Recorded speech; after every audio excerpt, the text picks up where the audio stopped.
कल हमने पढ़ा था न्याय के बारे में। मतलब न्याय की परिभाषा प्राचीन काल में कैसी थी, मध्यकाल में कैसी थी, फिर आधुनिक काल में अलग अलग विचारकों ने अपने अलग अलग विचार दिए।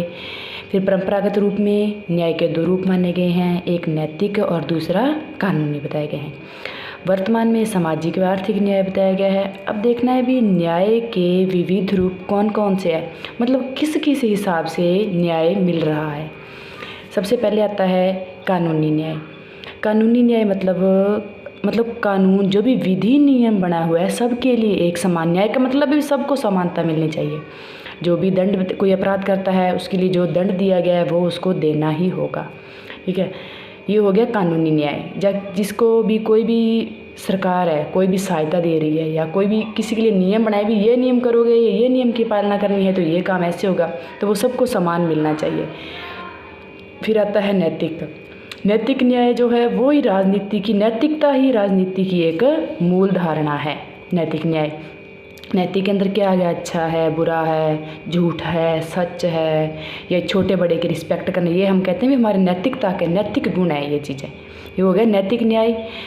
फिर आता है राजनैतिक न्याय। राजनैतिक न्याय का मतलब है कि भी राजनीति में आने के लिए सबको समान अवसर मिलने चाहिए। ये नहीं होना चाहिए भी या अमीर आएगा या इसमें ज़्यादा पढ़ा लिखा आएगा। राजनीति में भी सबको समान न्याय मिलना चाहिए, सबको समान अवसर प्राप्त होने चाहिए। फिर आता है सामाजिक न्याय। सामाजिक न्याय में अब समाज में देखो हमारे पास जो भी सार्वजनिक संस्थाएं हैं, चाहे कोई मतलब गुरुद्वारा या कोई मंदिर है, सबको जाने का वहाँ पे अधिकार है। ये भी न्याय संगत होना चाहिए। ये नहीं होना चाहिए भी ये छोटा है ये नहीं जाएगा, ये जाएगा, ये गरीब है नहीं जाएगा, या इसमें अमीर नहीं जाएगा। सामाजिक न्याय हो गया। आर्थिक न्याय, आर्थिक न्याय के अनुसार सभी को अपने जीविकोपार्जन करने के लिए, जीवन गुजारने के लिए, अर्थ पैसा धन कमाने के लिए समान अवसर प्राप्त होते हैं। उसके हिसाब से वो उसका आर्थिक न्याय हो गया। कोई भी काम करना है वो अपनी योग्यता के अनुसार हर काम कर सकता है। अब ये हमारा चैप्टर यहाँ पे पहला चैप्टर ख़त्म हो गया। न्याय वाला इतना ही था, इतना ही आपको कॉपी में नोट्स की तरह है इसको लिखना है। जो मैंने यहाँ पे पॉइंट पॉइंट लिखे हैं आप बुक में से देखकर इसके आगे परिभाषाएं लिख लेना ताकि याद करने में आसानी हो जाए।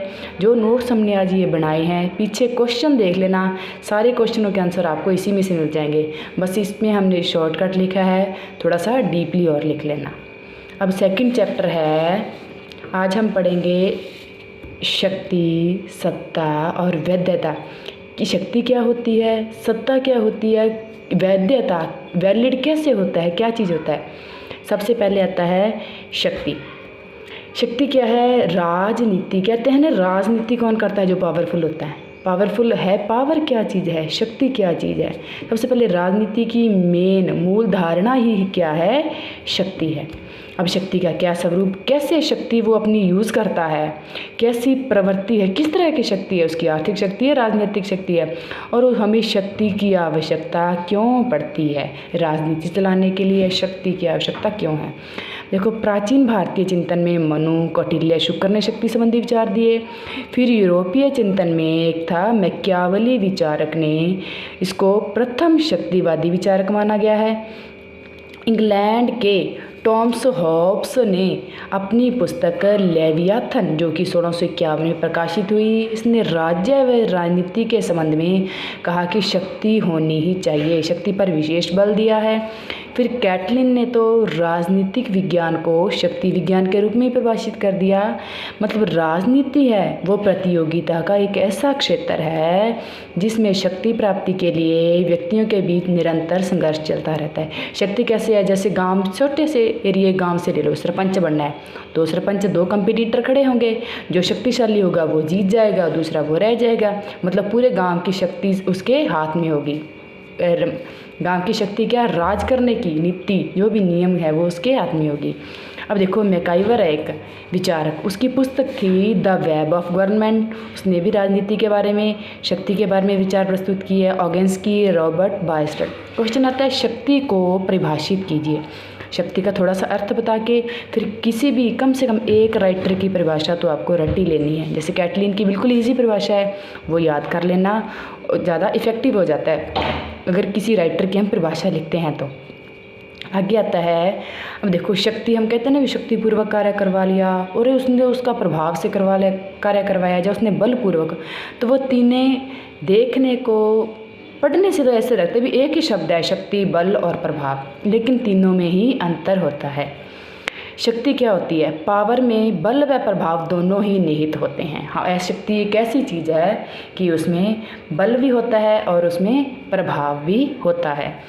अब देखो, जब शक्ति व बल में अंतर करते हैं तो शक्ति अप्रकट होती है, जबकि बल उसका, मतलब शक्ति हम कह तो सकते हैं भी मैं ये काम करवा लूँगा, हमें वो दिख तो नहीं रहा, जब हमने वो काम करवा लिया या वो काम हो गया तब पता चलता है कि ये बल है, वो काम पूरा हो गया।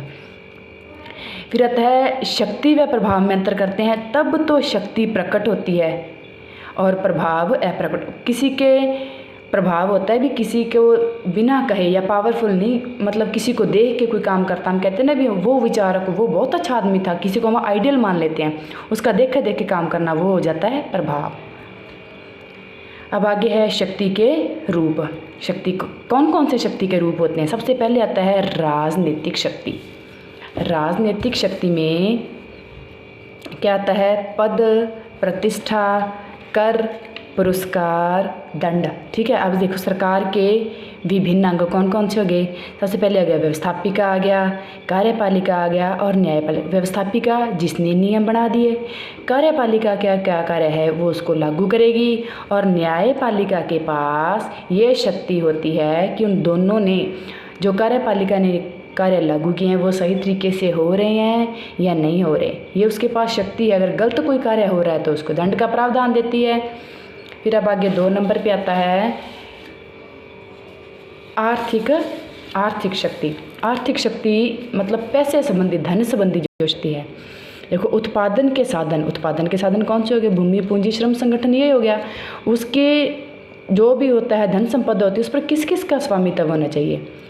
मतलब भूमि को क्या मिलना चाहिए? लगान मिलना चाहिए, श्रम को उसकी मजदूरी मिलनी चाहिए, ठीक है, साहस को उसका लाभ मिलना चाहिए। अब आर्थिक शक्ति राजनीतिक शक्ति को प्रभावित जरूर करती है, जरूर। राजनीति में हम कहते हैं ना, राजनीति वो ही कर सकता है जिसके पास पैसा है, और जो आर्थिक रूप से शक्तिशाली होता है वो ही राजनीतिक दृष्टि से भी शक्तिशाली होता है। अब फिर आता है विचारधारात्मक शक्ति। अब विचारों का समूह। विचारधारा क्या होती है? वो कहते हैं ना, कोई बार पढ़ा होता है ये गांधीवाद। क्या है गांधीवाद? विचारधारा, मतलब उसने गांधी के विचार हैं, एक विचारों का समूह है, वो हो जाती है विचारधारा। यह लोगों के सोचने समझने के ढंग को प्रभावित करती है। यह विचारधारा किसी शासन व्यवस्था को लोगों की दृष्टि में उचित ठहराती है। वो होती है विचारधारात्मक शक्ति, मतलब किसी के विचारों से दूसरे को प्रभावित करने की शक्ति क्या हो गया? विचारधारात्मक शक्ति हो गया। राजनीति करके वो राजनीतिक शक्ति होगी, आर्थिक पैसे की दृष्टि से शक्ति होगी, और दूसरी होगी विचारधारा, अपने विचारों से दूसरों को प्रभावित करना। धन्यवाद। आज के लिए इतना ही। जितना भी मैटर टॉपिक पढ़ाया है इसको राइट कर लेना।